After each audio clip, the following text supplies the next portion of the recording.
السلام علیکم ورحمۃ اللہ وبرکاتہ۔ امید کرتا ہوں میرے سارے بھائی خیر و عافیت سے ہوں گے، اللہ آپ کو خوش رکھے۔ اللہ کے نبی صلی اللہ علیہ وسلم نے آج سے 1450 سال پہلے ایک حدیث میں ارشاد فرمایا تھا کہ قیامت جب قریب ہوگی، یوں تو قیامت کی اللہ کے نبی نے بے شمار نشانیاں بتائی ہیں، بڑی بڑی نشانیاں بتائی ہیں، اور بہت ساری ان میں سے پوری ہو چکی ہیں اور کچھ ابھی پوری ہونی باقی ہے۔ اور ایک جگہ یہ فرمایا کہ قیامت جب بالکل قریب ہوگی تو سب سے پہلے عرب کے لوگ ہلاک و برباد ہو جائیں گے۔ حالانکہ عرب میں ہی اسلام آیا، عرب میں ہی قرآن آیا، عرب کے لوگوں کو اللہ کے نبی صلی اللہ علیہ وسلم نے سب سے پہلے دین کی دعوت دی، اور عرب کے لوگوں کے سامنے سب سے پہلے قرآن اترا، اور قرآن کو لکھنے والے اور یوں سمجھو اسے پڑھنے والے سب سے پہلے وہیں کے لوگ تو تھے۔ پھر جب وہاں ساری چیزیں موجود ہے، خانہ کعبہ موجود ہے، اور مسجد نبوی موجود ہے، اللہ کے نبی صلی اللہ علیہ وسلم کی برکتیں موجود ہیں، خانہ کعبہ کی تجلیات موجود ہیں، تو پھر عرب سب سے پہلے برباد ہوں گے۔ اس حدیث کا کیا مطلب ہے؟ حدیث کا مطلب صاف طور پر دیکھا جا رہا ہے کہ عرب کس طرح برباد ہو رہے ہیں۔ بے شرمی، بے حیائی، رنگ رلیاں منانا اور ڈی جے بجانا اور شراب کے اڈے کھلوانا اور سنیما ہال کھلوا دینا، یہ ساری کی ساری چیزیں جو عرب کے دوسرے ملکوں میں ہوتی ہیں، جن چیزوں کو کرنے سے اللہ کے نبی صلی اللہ علیہ وسلم نے سختی سے منع کیا، اور جن چیزوں کو منع کر کے اللہ کے نبی بند کر کے ان کے اوپر تالا لگا کے اس دنیا سے چلے گئے، وہ چیزیں پھر دوبارہ عرب میں رواج پکڑ رہی ہیں۔ بڑی بڑی مورتیاں بنائی جا رہی ہے، بڑے بڑے مجسمے بنائے جا رہے ہیں، لڑکیوں کے نچوانے کے کانسرٹ کیے جا رہے ہیں، اور نہ جانے کہاں کہاں سے فلمستان سے ہیروز کو ہیروئنز کو بلوا بلوا کے نچایا جا رہا ہے مدینہ شہر میں، اور نہ جانے کتنی جگہ پہ اس طرح کی بیہودی، شرمناک اور شرمندہ کر دینے والی حرکتیں ہو رہی ہیں۔ وہ حرکتیں کیا کم تھی، تو یہ لوگ گمراہ ہوتے جا رہے ہیں آہستہ آہستہ۔ میں 2 ویڈیو آپ کے سامنے پیش کروں گا، آپ ان کو دیکھنا۔ دونوں ویڈیو عرب کے آدمی کی ہیں، عرب کے رہنے والے ہیں۔ ایک تو ان میں سے ہندی بولنے جانتا ہے، ٹوٹی پھوٹی ہندی بول رہا ہے، ایک ان میں سے ہندی بولنے نہیں جانتا، عربی زبان میں کہہ رہا ہے۔ جو ہندی بولنے جانتا ہے وہ یہ ثابت کرنے کی کوشش کر رہا ہے کہ حضرت آدم علیہ السلام جو دنیا میں آئے تھے وہ مسلمان نہیں تھے، اور دوسرے والا قرآن پڑھ کے عربی زبان میں یہ ثابت کرنے کی کوشش کر رہا ہے کہ جو شراب ہے یہ اسلام میں حرام نہیں، جائز ہے۔ اگر اسلام میں شراب حرام ہوتی تو قرآن کی کسی آیت میں حرام کہہ دیا جاتا۔ کس طریقے سے گمراہ کرنے کی کوشش کر رہے ہیں۔ میں گزارش کروں گا کہ یہ دونوں ویڈیو آپ پہلے دھیان سے دیکھ لیں، اس کے بعد 2-3 باتیں آپ کے سامنے رکھوں گا، تبصرہ کروں گا، سن کے جانا، انشاءاللہ بہت فائدہ ہوگا۔ آدم علیہ السلام جب وہ نیچے آیا، وہ دنیا میں آیا، وہ نہ مسلمان تھا، نہ ہندو تھا، نہ کرسچن تھا، نہ سکھ تھا، نہ کچھ تھا، ایک انسان تھا۔ اچھا، تو اس لیے میرے پیارے بھائی لوگ، تم لوگ آپ لوگ سب پہلا انسانیت دیکھو، پھر مذہب کو دیکھو۔ الخمر حرام، ولماذا لا يوجد نص في القرآن لتحريم الخمر؟ الله يقول أنه فصل لنا ما حرم علينا، فأين تفصيل تحريم الخمر؟ لماذا لم يذكر الله تحريم الخمر في آيات التحريم مثل قوله حرمت عليكم الميتة والدم ولحم الخنزير، وفي قوله قل تعالوا أتلوا ما حرم ربكم عليكم، ذكر المحرمات لم يذكر الخمر. بالتأكيد ليس نسيانا تعالى سبحانه، بل هو لا يريد أن يذكر تحريم الخمر، فلو أراد لفعل، لأن صفته سبحانه أنه فعال لما يريد. وماذا يريدنا أن نفهم سبحانه من قوله ولا؟ دیکھ لیا آپ نے ویڈیو؟ میں نے بتایا تھا کہ پہلا آدمی اس چیز کے ذریعے یہ کہہ رہا ہے کہ وہ نہ ہندو تھے، نہ مسلمان تھے، نہ سکھ تھے، نہ عیسائی تھے، وہ صرف انسان تھے۔ اور مذہب سے پہلے، سب سے پہلے آدمی کے اندر انسانیت ہونی چاہیے۔ ہاں، ہم اس بات کو بالکل کہتے ہیں کہ آدمی کے اندر انسانیت بھی ہونی چاہیے، ٹھیک ہے نہیں؟ انسانیت بھی ہونی چاہیے، لیکن انسانیت انسان کے اندر تبھی پیدا ہو سکتی ہے میرے بھائی جب وہ کسی مذہب کو فالو کر رہا ہو، کیونکہ انسان کو انسانیت سکھانے کے لیے ہی دنیا میں مذہب آئے ہیں۔ میں صرف یہ نہیں کہتا کہ مذہب اسلام ہی اس دنیا میں لوگوں کو انسانیت سکھانے کے لیے آیا ہے، یہ سچی بات ہے، لیکن اور بھی بہت سارے مذہب اس دنیا میں ایسے ہیں کہ جو لوگوں کو انسانیت کے پیغام دیتے ہیں۔ سناتن دھرم ہے، اپنا پڑوسی مذہب ہے، ہندو جس مذہب کو مانتے ہیں وہ بھی بہت شاندار طریقے سے لوگوں کو انسانیت کا پیغام دیتا ہے۔ جو لوگ سمجھ جاتے ہیں وہ حقیقت میں انسان بن جاتے ہیں۔ اور سناتن دھرم کا جن لوگوں نے چولا پہن رکھا ہے، صرف اس کی آڑ میں وہ دنگا اور فساد بھڑکا رہے ہیں، وہ اس کی آڑ میں شکار کھیل رہے ہیں۔ تو میں کہہ رہا ہوں کہ مذہب اسلام نے جس طریقے سے لوگوں کو انسانیت کا پیغام دیا، اس طریقے سے کسی بھی مذہب نے انسانیت کا پیغام نہیں دیا۔ یہ بات یہاں ختم ہو گئی۔ اب دوسری بات کر لیتے ہیں جو انہوں نے کہی کہ آدم علیہ السلام دنیا میں جو تشریف لائے تھے وہ مسلمان نہیں تھے۔ دیکھو میرے بھائی، قرآن میں اللہ تبارک و تعالی نے کہا، یہاں سے بات کو سمجھو، پہلے پارے میں ہی ہے، بہت جگہ اللہ نے قرآن میں حضرت آدم علیہ السلام کا ذکر کیا، اس سے پہلے ذکر کر لیتے ہیں۔ قرآن میں کہا اللہ نے وَإِذْ قَالَ رَبُّكَ لِلْمَلَائِكَةِ إِنِّي جَاعِلٌ فِي الْأَرْضِ خَلِيفَةً قَالُوا أَتَجْعَلُ فِيهَا مَن يُفْسِدُ فِيهَا وَيَسْفِكُ الدِّمَاءَ، یہ پوری آیت ہے۔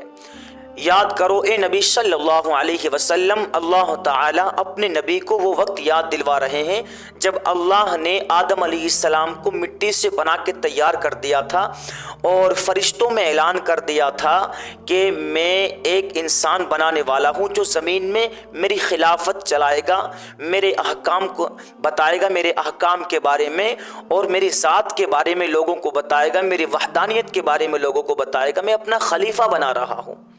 تو فرشتوں نے عرض کیا اللہ کی شان میں، اے ہمارے پروردگار، کیا آپ انسان بنا رہے ہیں جو زمین میں جا کے فساد مچائے گا، خون خرابہ کرے گا اور بھی بہت ساری چیزیں فرشتوں نے عرض کی؟ اللہ نے ارشاد فرمایا جو میں جانتا ہوں، انی اعلم ما لا تعلمون، کہ میرے فرشتوں جو میں جانتا ہوں یہ دنیا میں جا کے کیا کرے گا کیا نہیں کرے گا، یہ کیسے دنیا میں میرے دین کو پھیلائے گا، کیسے دنیا میں میرا کام کرے گا، یہ میں جانتا ہوں، یہ تم نہیں جانتے۔ جب اللہ نے یہ ارشاد فرما دیا سارے فرشتے خاموش ہو گئے۔ پھر پورا واقعہ تو دیکھو، اللہ نے دنیا میں حضرت آدم علیہ السلام کو کس لیے بھیجا؟ اپنی خلافت کے لیے، اپنا دین دنیا میں قائم کرنے کے لیے۔ اور ظاہر سی بات ہے اللہ تعالی جس بندے کو اپنا دین دنیا میں قائم کرنے کے لیے بھیجے گا وہ اللہ کے اوپر ایمان لانے والا ہوگا۔ جب ہی تو اللہ کے دین کو دنیا میں قائم کرے گا، جب اللہ کے اوپر ایمان لائے گا تبھی تو اللہ کے بارے میں بتائے گا کہ اللہ کی ذات کیا ہے، اللہ کیا کرتا ہے اور اللہ کی طاقت کتنی ہے، اللہ نے دنیا کو بنایا، ساری چیزوں کو اللہ نے بنایا، تبھی تو اللہ کی تعریف کرے گا کوئی بندہ جب وہ اللہ کے اوپر یقین رکھتا ہو۔ سمجھ میں آگی بات؟ تو جو اللہ کے اوپر ایمان رکھتا ہوگا، اللہ کے اوپر یقین رکھتا ہوگا، وہ مومن ہوگا۔ اور ظاہر سی بات ہے مومن اسی بندے کو کہا جاتا ہے جو اللہ کو ماننے والا ہوتا ہے، اور اللہ کو ماننے والے مسلمان ہوتے ہیں، مومن ہوتا ہے۔ تو پھر صرف ایک ہی آیت سے ساری بات سمجھ میں آ گئی کہ اللہ نے اپنا خلیفہ دنیا میں بنا کے بھیجا۔ حضرت آدم علیہ السلام کو سب سے پہلے دنیا میں دین قائم کرنے کے لیے ان کے پاس فرشتے آتے تھے، وحی لاتے تھے، سمجھاتے تھے، ان کی رہبری کی جاتی تھی۔ تو جن کے پاس فرشتے آتے ہیں، جن کو سمجھایا جاتا ہے، جن کو زمین میں خلیفہ بنایا جاتا ہوتا ہے جو دنیا میں نبی بن کر آتے ہیں، رسول بن کر آتے ہیں، وہ اللہ کے خلیفہ ہوتے ہیں، اللہ کے بھیجے ہوئے لوگ ہوتے ہیں، بندے ہوتے ہیں، اللہ کا دین دنیا میں قائم کرنے کے لیے آتے ہیں، اور جو اللہ کا دین دنیا میں قائم کرتے ہیں وہ مومن ہوتے ہیں، مسلمان ہوتے ہیں۔ ظاہر سی بات ہے، بات سمجھ میں آ گئی کہ وہ مومن تھے، ٹھیک ہے نہیں؟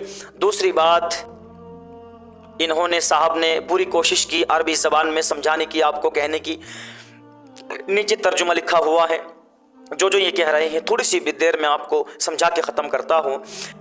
ہے قول نبی قول خدا، فرمان نہ بدلا جائے گا، بدلے گا زمانہ لاکھ مگر قرآن نہ بدلا جائے گا۔ کس قدر یہ بندہ کوشش کر رہا ہے قرآن سے آیت نکالنے کی اور ایسی آیت ثابت کرنے کی کہ جس سے یہ ثابت ہو جائے کہ شراب جو ہے وہ حلال ہے، اور یہ کہنے کی کوشش کر رہا ہے عربی زبان میں کہ قرآن میں کوئی بھی ایسی آیت نظر نہیں آتی کہ جس سے اس چیز کا ثبوت ملتا ہو کہ شراب حرام ہے۔ اور دو تین آیتیں اس نے پیش کی ہے۔ ایک تو آیت اس نے پیش کی ہے انما حرم علیکم المیتۃ والدم، کہ دیکھو قرآن میں جن چیزوں کو اللہ تعالی نے حرام کیا ہے ان چیزوں کو اللہ نے ذکر کر دیا ہے، اس میں شراب تو کہیں نظر نہیں آتی۔ اور پھر ایک آیت اس نے ذکر کی ہے یا ایھا الذین آمنوا لا تقربوا الصلاۃ وانتم سکارى حتى تعلموا، کہ اللہ نے قرآن میں یہ فرمایا کہ اے ایمان والو، شراب پی کر تم نماز پڑھنے کے لیے مت جانا جب تک تمہیں اس چیز کا پتہ نہ چل جائے کہ تم کیا پڑھ رہے ہو، کیا کہہ رہے ہو۔ تو یہ ثابت کرنے کی کوشش کر رہا ہے بے وقوف آدمی کہ شراب پینے کے بعد اگر تمہیں ہوش و حواس باقی ہو اور تمہیں پتہ چل رہا ہو کہ ہم کیا پڑھ رہے ہیں، کیا کہہ رہے ہیں، تو تم نماز پڑھ سکتے ہو، اور پتہ نہیں چل رہا ہے تو نماز کو تھام دو جب تک شراب کا نشہ اتر جائے۔ اس طریقے سے یہ لوگ گمراہ کرنے کی کوشش کر رہے ہیں بیچارے مسلمان، سیدھے سادے مسلمانوں کو۔ اور گمراہ کیسے کر رہے ہیں کہ جو مسلمان دیکھے گا وہ یہ سوچے گا یار یہ تو عرب کے لوگ ہیں، ان کے درمیان تو قرآن اترا، ان کے درمیان تو اللہ کے نبی صلی اللہ علیہ وسلم موجود تھے، یہ تو رات دن خانہ کعبہ کے پاس رہتے ہیں، یہ تو رات دن مدینے کی گلیوں میں گھومتے رہتے ہیں، یہ تو نبی کے سچے عاشق ہوں گے۔ اس طریقے سے لوگ ان کی بات مان لیں گے اور شراب پینی شروع کر دیں گے، گمراہ کر دیں گے۔ اور اس نے یہ بات بھی کہی کہ شراب قرآن میں کہیں حرام نہیں ہے، اب شراب کو حلال کرنا یا حرام کرنا جو ہمارے ملک کا بادشاہ ہے محمد بن سلمان، اگر وہ حرام کرے گا تو حرام ہو جائے گی اور حلال کرے گا تو حلال ہو جائے گی۔ دیکھو کتنی کس قدر غلیظ اور ناپاک کوشش کر رہا ہے یہ بندہ اس بات کو وہاں تک پہنچانے کے لیے کہ اس کے کانوں میں میری بات جائے، محمد بن سلمان کے جو بادشاہ بنا بیٹھا ہے وہ کہے اس بات کو کہ بھائی جب قرآن میں کہیں بھی آیت شراب حرام ہونے کی نہیں ہے تو پھر تم شراب خوب پیو۔ دیکھا نہیں تم نے نہ جانے عرب میں کتنی جگہوں پہ ناچ گانے، بے شرمی بے حیائی ہو رہی ہے، شراب کھانے کھولے جا رہے ہیں، شراب پی جا رہی ہے، اور یہ عرب کے لوگ آہستہ آہستہ عیاش ہوتے جا رہے ہیں۔ بے شرمی اور بے حیائی ان کے دلوں میں طول پکڑتی جا رہی ہے اور آہستہ آہستہ یہ راستے سے ہٹتے جا رہے ہیں، یہ گمراہ ہوتے جا رہے ہیں، خود بھی گمراہ ہوتے جا رہے ہیں اور دوسروں کی گمراہ کر رہے ہیں۔ بات سمجھ میں آئی؟ پہلے والے نے یہ کہا تھا کہ بھائی حضرت آدم علیہ السلام جو ہیں وہ مسلمان نہیں تھے، یہ بھی ہم نے ثابت کر دیا صرف ایک آیت سے۔ انہوں نے کہا کہ قرآن میں شراب حرام ہونے کا ذکر نہیں، قرآن میں اللہ تعالی نے فرما دیا انما الخمر والمیسر والانصاب والازلام رجز من عمل الشیطان، کہ شراب بھی، جوا بھی، سٹا بھی، قمار بازی بھی اور دنیا بھر کے یہ سارے کام جو تم کر رہے ہو یہ سارے کے سارے شیطان کے کام ہیں۔ اور ظاہر سی بات ہے شیطان مسلمان تو نہیں ہو سکتا، شیطان تو اللہ کا نافرمان ہے، اس نے اللہ کی بات نہیں مانی، اس کو نکال کے باہر کر دیا گیا، زمین پر پھینک دیا گیا اسے، اب وہ تڑپتا پھر رہا ہے۔ تو شیطان کے کام ہوتے ہیں، تو اللہ نے قرآن کریم میں نہ جانے کتنی جگہ فرمایا کہ شیطان تو تمہارا کھلا ہوا دشمن ہے، ان الشیطان لکم عدو مبین، ان الشیطان لکم عدو مبین۔ قرآن میں اللہ تعالیٰ نے کتنی جگہ ارشاد فرمایا کہ شیطان تمہارا دشمن ہے. تو دشمن جو ہوتا ہے کیا وہ انسان سے اچھے کام کروا سکتا ہے؟ دشمن جو ہوتا ہے کیا وہ انسان کو صحیح راستے پر لے کر جا سکتا ہے؟ وہ تو اس کے نقصان کے بارے میں سوچے گا. اب اللہ نے فرما دیا کہ یہ شیطان کے کام ہیں، یعنی دشمن کے کام ہیں، اور دشمن تمہیں گمراہ کرنے کی کوشش کرے گا. اب دیکھو یہ شیطان والے کام کو پرموٹ کر رہے ہیں یا قرآن کی آیتوں کو پرموٹ کرنے کی کوشش کر رہے ہیں؟ کیا انہیں یہ والی آیت تو نظر آ گئی کہ حرمت علیکم المیتۃ والی؟ انہیں یہ والی آیت نظر نہ آئی کہ انما الخمر والمیسر والی ہیں؟ یہ آیت نظر نہیں آئی. انہیں اللہ کے نبی صلی اللہ علیہ وسلم کی حدیث نظر نہیں آئی الخمر جماع الاسم والی کہ شراب تمام برائیوں کی جڑ ہے. شراب پینے کے بعد بندہ بے ہوش ہو جاتا ہے، بیکار ہو جاتا ہے، عقل اس کی خراب ہو جاتی ہے اور عقل سلیم اس سے چھین لی جاتی ہے، نالی میں پڑا رہتا ہے اور گالی دیتا رہتا ہے اور نہ جانے کیا کیا وہ کرتا رہتا ہے، عقل خراب ہو جاتی ہے اس سے. تو اللہ نے قرآن میں روکا، بالکل روکا. قرآن میں شراب کو حرام کر دیا گیا اور اللہ کے نبی نے اپنی زبان سے فرمایا شراب حرام ہے، حرام ہے، حرام ہے. اور شراب کو صرف ایک مرتبہ میں حرام نہیں کیا گیا کیونکہ عرب کے لوگوں کی گھٹی میں شراب پڑی ہوئی تھی، چھوڑ نہیں سکتے تھے. آہستہ آہستہ مرحلہ در مرحلہ کئی مرتبہ میں شراب کو حرام کر دیا گیا. اور جب شراب کو حرام کرنے والی آیتیں آئی تو مدینے کی گلیوں میں اور سارے علاقے میں شراب بہتی پھری ادھر سے ادھر، سارے مٹکے توڑ دیے گئے، سب ختم کر دیا گیا. تو یہ اس پرانے دور کو واپس لانے کی کوشش کر رہے ہیں. سارے بتوں کو، سارے مجسموں کو اللہ کے نبی نے ختم کیا اور یہ پھر دوبارہ بڑی بڑی مورتیاں بڑی بڑی لگانے شروع کر رہے ہیں. تو یہ لوگ گمراہ ہوتے جا رہے ہیں آہستہ آہستہ. دیکھنا تم اللہ کے نبی صلی اللہ علیہ وسلم کی حدیث جو بیان کی، جو پیشین گوئی اللہ کے نبی نے دی ہے وہ جھوٹی نہیں ہو سکتی. فرمایا اللہ کے نبی نے کہ سب سے پہلے عرب کے لوگ برباد ہو جائیں گے اور برباد ہوتے نظر آ رہے ہیں یہ لوگ. دیکھو تو ان کے چکر میں آ کے یہ مت سوچنا کہ یہ وہاں رہتے ہیں اور وہاں رہنے والے ہیں. شراب پینی شروع مت کر دینا، شراب حرام ہے. بات سمجھ میں آئی؟ بہت ساری حدیثیں اللہ کے نبی نے ارشاد فرمایا جس بندے نے ایک گھونٹ بھی شراب کا پی لیا 40 دن تک اس کی کوئی عبادت قبول نہیں ہوتی، نہ نماز، نہ روزہ، نہ زکوٰۃ، نہ حج، کچھ نہیں. جس نے ایک بار شراب کا گھونٹ پی لیا. بہت بڑی بڑی سخت وعیدیں بیان کی گئی حدیث میں. حدیثوں کو انہوں نے پیٹھ کے پیچھے ڈال دیا اور بے مطلب کے استدلال کر رہے ہیں یہ لوگ. تو میں گزارش کرتا ہوں میرے مسلمان بھائی ان لوگوں سے گمراہ نہیں ہوں گے اور اپنے دین پر جمے رہیں گے، دین اسلام کو مضبوطی سے تھام کے رہیں گے اور نمازوں کی پابندی کرتے رہیں گے، قرآن کو پڑھتے رہیں گے، ماں باپ کی خدمت کرتے رہیں گے، گناہوں کے کاموں سے بچتے رہیں گے، شراب سے، جوئے سے، چوری سے، زنا سے، بے شرمی سے، بے حیائی سے، سارے کاموں سے بچتے رہیں گے. بس آج کے لیے اتنا ہی کافی ہے. ملتے ہیں اگلی ویڈیو میں، تب تک کے لیے اپنا خیال رکھیں. السلام علیکم ورحمۃ اللہ وبرکاتہ.